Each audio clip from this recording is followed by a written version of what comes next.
ગુજરાતમાં મેઘરાજાએ અમુક જિલ્લાઓમાં અમુક વિસ્તારોમાં કહેર વરસાવ્યો છે. બીજી બાજુ અમુક વિસ્તાર જે ખૂબ તૈયાર હતા વરસાદ માટે ત્યાં દાવ થઈ ગયો છે. પાણી ભરાઈ જવા વાળી તકલીફ બહુ થાય છે. તો ભારતમાં કેમ બધાને તકલીફ પડે છે? પાણીને જવાની જગ્યા નથી. રોડ ઉપર જે લાઈનો, જે નાલાઓ છે એમાં કચરો ભરાઈ ગયો છે, જેમ કે પ્લાસ્ટિક ને બીજું ઘણું બધું.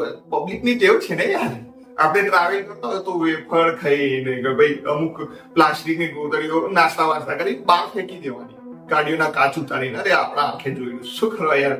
નદી, કુદરતી તળાવ જગ્યાઓ ઉપર તો કન્સ્ટ્રક્શન કરી નાખેલું છે ને, કોન્ક્રીટ વધારે હોવાના કારણે પાણી જમીનમાં ઉતરી શકતું નથી. ઘણી જગ્યાએ ગટરની લાઈન અને વરસાદના પાણીને જવાની લાઈન અલગ હોતી નથી, એટલે ઉભરાઈ ગયું. શું બીજા દેશોએ આ પ્રોબ્લેમ સોલ્વ કરેલી છે? તો yes, Japan, Netherland, Singapore, China એક કોન્સેપ્ટ લઈને આવ્યું છે.